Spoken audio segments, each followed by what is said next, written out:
former US Congressman and father of Rand Paul II, the senator who is behind the amendment initiative. Good evening to you, Ron. The fact that this amendment failed to get through, was that surprising to you?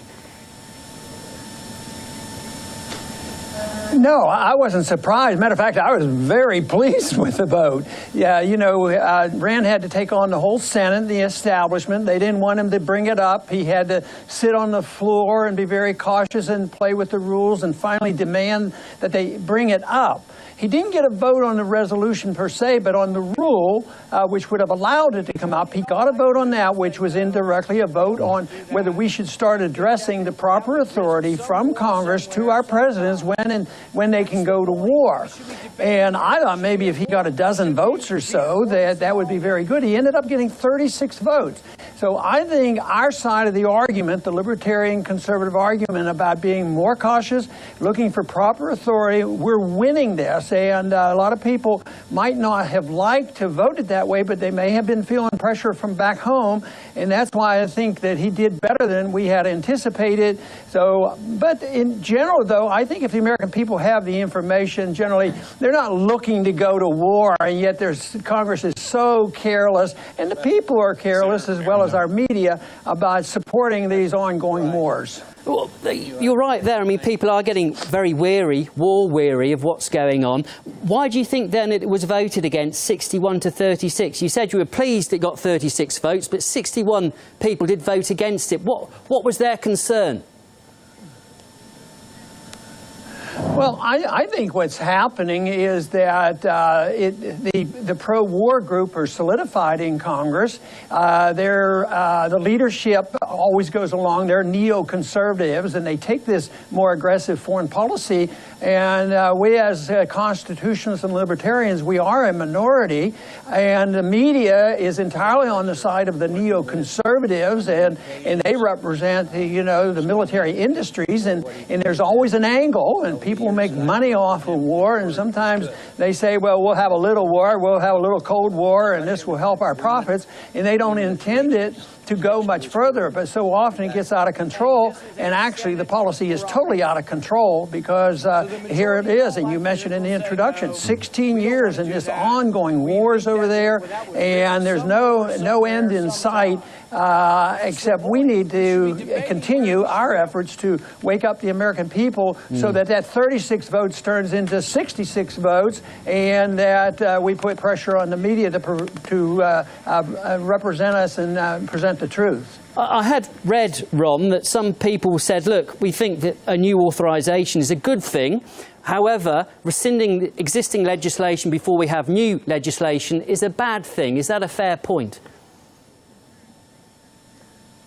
Well, from their viewpoint, they consider it fair.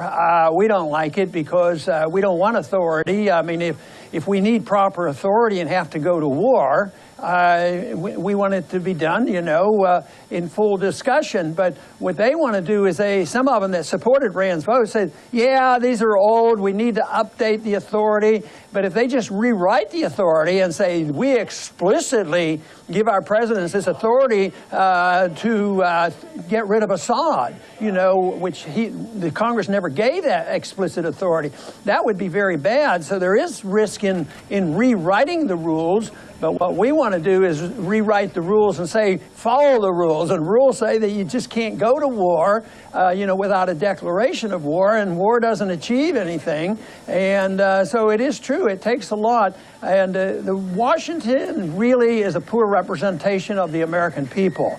But if you get out in the countryside, as some good politicians would, and talk to the people, and now that I'm out of Congress, and I visit and still talk to our campuses, I feel very much at home with my position of non-interventionism. Just moving on, Ron, while you're here, to North Korea. South Korea has now ruled out the possibility of hosting nuclear weapons in the country. How do you think Washington will react to that?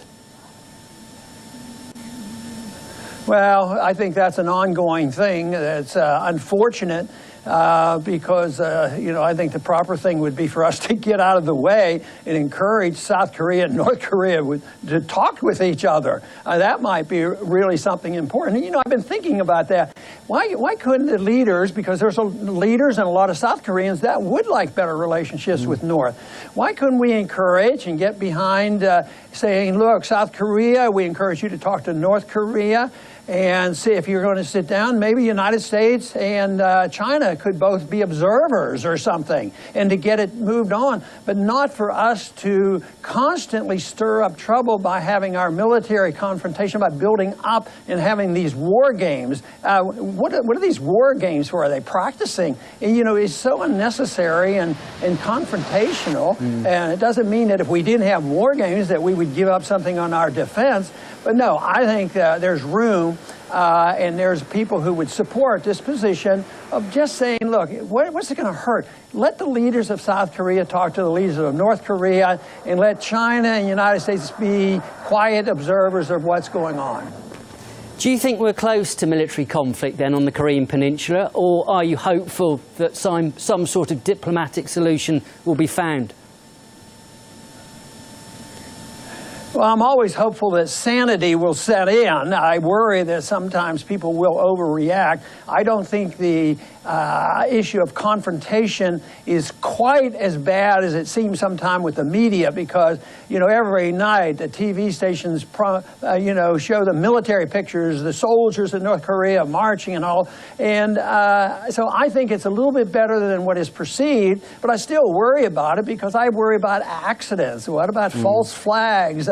What about, something coming up and somebody lying about something? Look how our war was expanded in Vietnam War based on a lie. And look how we went into Iraq based on a lie. So that's what we have to worry about. But in spite of those concerns, I don't think we're on the verge right now of initiating the force. But we have to contend, our side has to worry about the Bush Doctrine, which tries to, make it our official policy that you need to have preventive war. Well, preemptive preventive war is aggression, and that I don't like. And we need to make that point. But the answer to your question is, I sure hope it's not as bad as some days it seems, that we're not on the verge of dropping bombs on each other.